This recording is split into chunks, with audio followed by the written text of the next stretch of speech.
Okay, so what's up guys? No, welcome back to our YouTube channel. Today is Wednesday, no. So medyo agahan ko na yung pag-upload or pagbigay ng update kasi by this Friday or this weekend wala ako. So I will be absent. I will be somewhere in the Philippines only, no. So in today's video I will be tackling about Bitcoin, no. Bitcoin is going or it is currently trying to break the 44k area, and then ano pa yung mga possible bullish targets, and syempre mag-share din ako ng possible bearish moves. So wait until the very end or watch until the very end for you to find out. Okay, so ayun lang, no. So simulan na natin to. So again, as of right now, 'di ba? The Bitcoin price action is currently moving a bullish or making a bullish trend, or it looks like a bullish trend kasi very kung mapapansin niyo, lahat yung candles dito is nagsusunod-sunod na bullish ang kanyang pagka-close. And as of right now, it is currently trading at the 44k area. But with that being said, wala pa rin tayo nakikitang significant volume, no, habang umaangat yung ating price action. So medyo duda ako dito. So siguro kung kukuha tayo ng bullish target, no? So simulan natin dito. This is going to be, pwede siyang matreat as a bullish divergence, no? So pwede to. So this is going to be on the weekly time frame. So lagay natin, then dito higher high, di ba? So dito gumawa siya ng mini break of structure. So siguro pwede natin yang gamitan ng ating tinatawag na Fibonacci retracement tools, no. Ayan, nag-retrace siya. This is my green fib, no. Kung ano yung green na yan, kung anong level, hindi ko muna share. Syempre gusto ko i-comment nyo dyan sa baba kung ano ba yung level na yan, diba? Comment nyo dyan sa baba. And then for the target is Fibonacci extension tool. So if you're going to look at that, again, ngayon ko lang to ginawa, wala itong script, na hit na niya yung target niya, which is right around the 43,260. So pwede na ba siya mag-retrace? For me, that is a very very possible scenario. Ayan, yung blue fib extension, na-hit na niya. Kung i-extend natin dito, na-hit na niya yung target or yung level na yan. Again, that level is very much confluent with this 1 week order block, which is pinalat natin sa pinaka recent video natin. So pwede na ba siyang bumaba? Pwede. That is very very possible. Kung hanggang saan, tingnan natin dito. Siguro this is going to be another fib, and then lagay natin dito sa dulo. So pwede siyang mag-retrace until 29.5k area, no? So tingnan natin kung ano mangyari sa kanya, kung magre-retrace ba siya hanggang dyan or susunduin niya itong 26.7k, no? Pwede siya dito mag-retrace, no? So mabubutas ba? Hindi natin masabi, no? So that is just one of the possible scenario. So the next scenario is pwede niyang i-fill yung buong order block, no? Yung itong buong order block na to, which is ang top nitong order block is around 48.3k, pwede niyang i-fill hanggang dyan, no?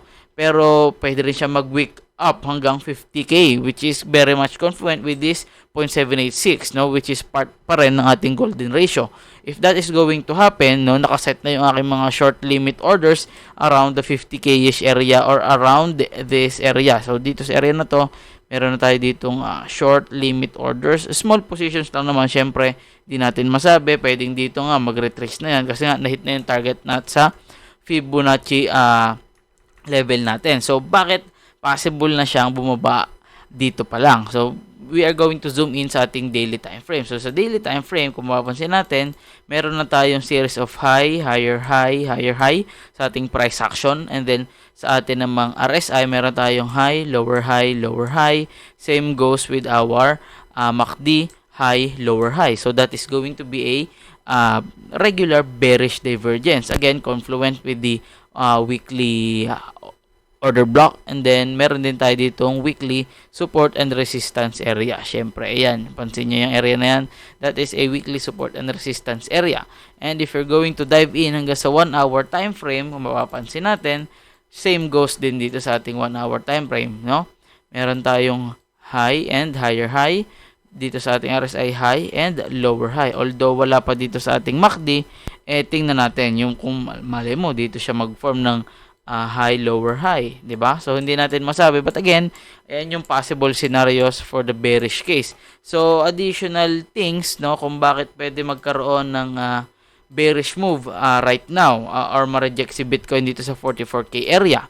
besides dito, no? So bago tayo mag-proceed, kung hindi ka pa nakabisita sa website ko, meron diyan link sa baba, no? Punta ka, i-click mo yung link, pupunta ka dito, makikita mo yung mga social media platforms kung saan active tayo, resources, trading, trading tutorials, and then affiliate links. Kung ayaw mo na kay Binance, pwede ka magawa kay BingX, di ba? So yun lang.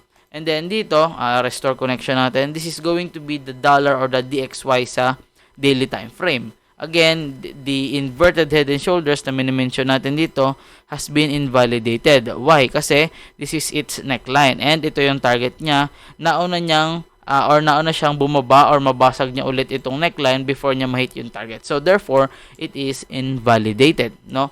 Anong nangyari ngayon is, kita nyo to, this is the daily support and resistance. Support dito, nabasag, support dito, nabasag, naging resistance, and then so on and so forth. No? So dito, nagkaroon siya ng potential bounce. And again, if this is going to bounce to test this neckline again, kung magre-resist pa ba siya. Let's say, i-test niya ulit yan, something like this. If ever naaangat siya hanggang dyan, most probably, Bitcoin is going to be declining. Kasi nga, again, if the dollar is going to be strong, ibig sabihin, the assets like the traditional markets, the cryptocurrencies especially, is going to be sold and most of it is going to be converted to the US dollar, no, para lang mabilis, no? So yun siya for the DXY in terms of DXY. So in terms of the CME gap, so in the last week or this recent weekend, nag-form si Bitcoin ng panibagong CME gap which is around the 40.5 to the 39.3 K-ish area. So pwede ba siyang i-fill? Pwede, lalo na at may nagpo-form na rin siya dito sa hourly ng bearish divergence. Ayan, and ayan, and ayan. Or sorry, ito sa ating MACD, meron na din. High, series of higher highs sa price action and then lower highs sa ating oscillators, no? So, yun lang. Kung meron kang natutunan, pwede mo itong i-share. Kung nakita mo sa Facebook, mag-comment ka, ipusuan mo, i-share mo, no? Para kumalat yung mga kakaibang analysis. Okay? So, again, pwede pa siyang umangat hanggang 48K-ish area. But again, as of right now, looking at the daily time frame, daily or hanggang 1 hour, meron siyang bearish divergence. So, tingnan natin. Looking at the DXY, pwede siyang maging bullish si DXY which is going to be not so good for the cryptocurrency market. Okay? So, kung magagalit ka, ibig sabihin, hindi ka open-minded. So, yun lang yun. Huwag mo kalimutan mag-like, comment, and subscribe. Paalam hanggang sa susunod. Update ko kayo sa Facebook page. Mag-like kayo. Bye-bye.